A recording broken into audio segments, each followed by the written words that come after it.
Tom Hanks never talks about this story.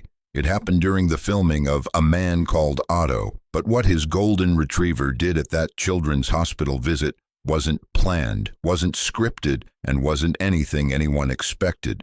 What happened next left doctors speechless and changed one family's life forever. It was a cold February morning in Pittsburgh, 2022. Tom Hanks was deep into filming his latest movie, A Man Called Otto, when his assistant approached him with an unusual request. The Children's Hospital of Pittsburgh had reached out, hoping the beloved actor might visit some young patients during his time in the city. Tom had always been private about his charitable work, preferring to help without cameras or publicity. But something about this request felt different. He'd been struggling with the emotional weight of his character, a man dealing with loss and isolation, and maybe, just maybe, spending time with kids who faced their own battles might bring some light to his day. What Tom didn't expect was that his golden retriever, Charlie, would insist on coming along. Charlie wasn't just any dog. The 6-year-old golden retriever had been Tom's constant companion since losing his previous dog, and there was something almost intuitive about the way Charlie seemed to sense when people needed comfort. Cast and crew members had noticed it during filming. Charlie would somehow appear beside anyone having a difficult day. "I'll bring Charlie," Tom told his assistant. "These kids might enjoy meeting him." None of them knew that this spontaneous decision would lead to something extraordinary. Room 312 at Children's Hospital was quieter than the others. Inside, 8-year-old Emma Rodriguez lay still, surrounded by the gentle hum of medical equipment. She had been in a coma for 3 weeks, following a severe car accident that had also claimed her father's life. Her mother, Sarah, hadn't left the hospital since the accident. The doctors had been kind but realistic. The longer Emma remained unresponsive, the slimmer her chances of a full recovery became.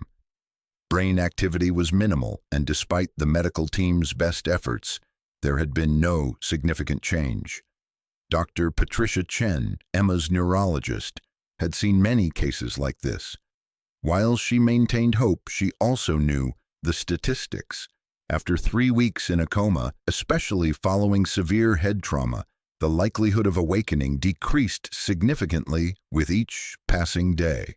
"We're doing everything we can, Doctor," Chen had told Sarah that morning. "But I want you to be prepared for the possibility that Emma may not wake up." Sarah had nodded, fighting back tears. She'd heard these words before, but today they felt heavier somehow. Down the hall, the hospital staff was preparing for Tom Hanks's arrival. Word had spread quickly through the pediatric ward. America's dad was coming to visit. Nurses who weren't even working that day had found reasons to be there. Children who were able to move had been wheeled into the common area, their eyes bright with excitement, but Emma couldn't join them. She lay motionless in room 312, unaware that a Hollywood legend was walking through the very halls where she fought for her life. Tom Hanks moved through the children's ward with his characteristic warmth, spending genuine time with each child he met. For an hour, he signed autographs, posed for pictures, and listened to stories.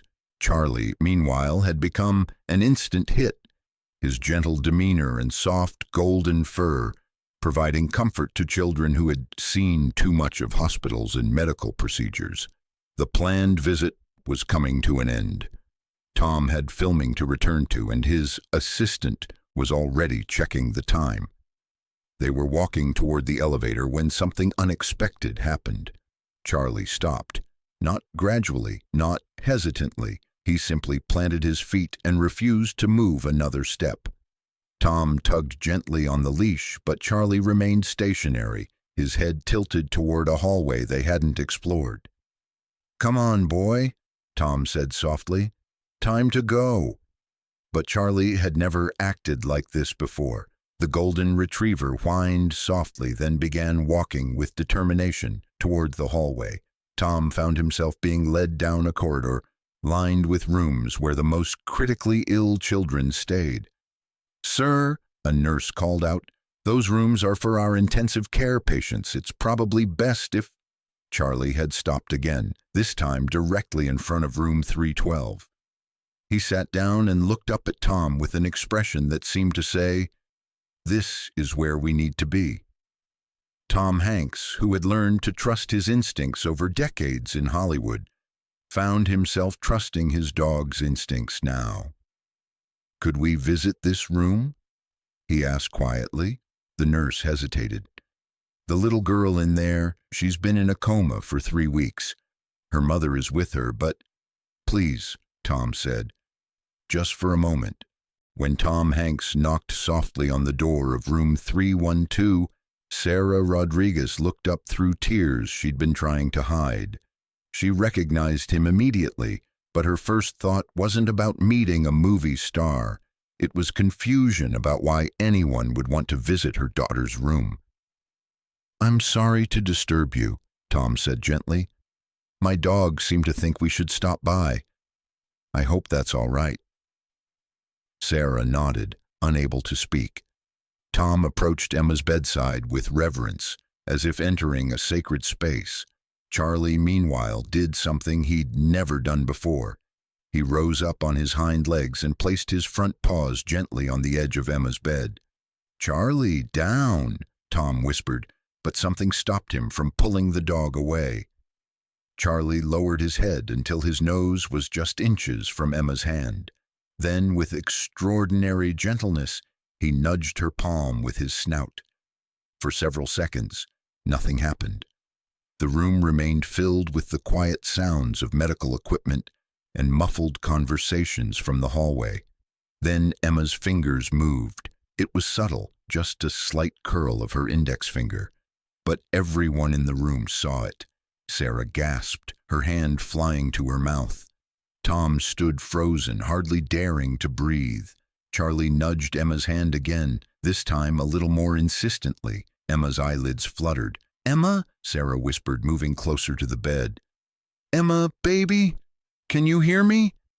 Dr. Chen, who had been passing by and noticed the commotion, stepped into the room just as Emma's eyes slowly opened for the first time in 3 weeks.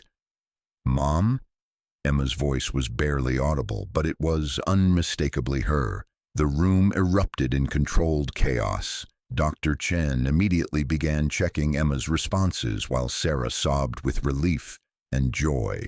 Tom Hanks, a man who had delivered countless memorable lines in dozens of films, found himself completely speechless. Charlie, as if his work was done, simply sat back on his haunches and wagged his tail. In the days that followed, Dr. Chen struggled to explain what had happened in room 312.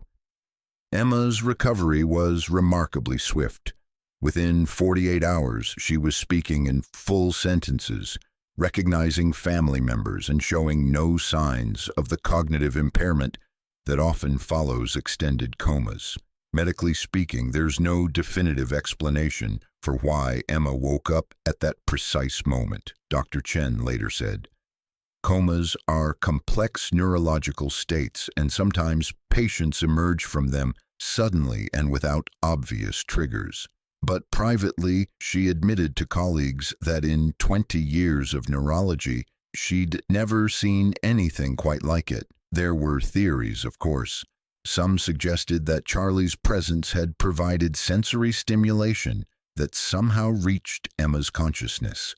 Others proposed that the excitement and energy in the room had created an environment conducive to awakening. Tom Hanks, when pressed by friends about what happened, simply said, "Charlie knew something we didn't."